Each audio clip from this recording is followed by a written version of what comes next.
A well-kept food journal can uncover important patterns like which foods or eating habits affect your breathing, digestion, energy levels, or sleep comfort. Tracking meals can help identify what makes things easier or more difficult. Here are some tips on keeping an effective food journal. First, be as specific as possible about what you eat and drink. Say, roasted chicken thigh with rosemary and thyme rather than just chicken. Include sides, sauces, condiments, and beverages, even water with lemon or a splash of milk, because every detail counts. Write down the exact time of each meal or snack.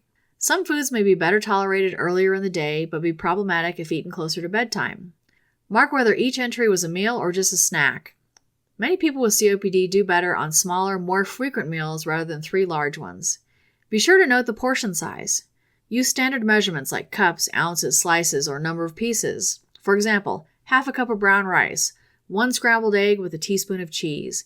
Being specific helps uncover whether symptoms are triggered by the amount you eat. After eating, record how your body reacts.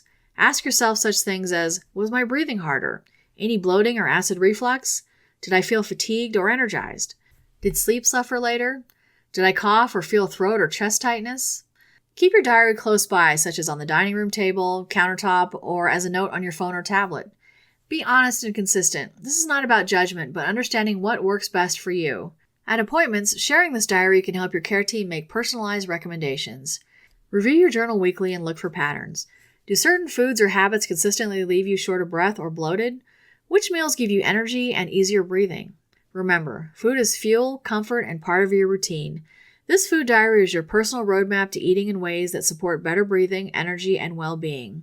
You don't need to be perfect, just consistent, curious, and kind to yourself. Over time, you'll feel more in control and discover what helps you breathe a little bit easier.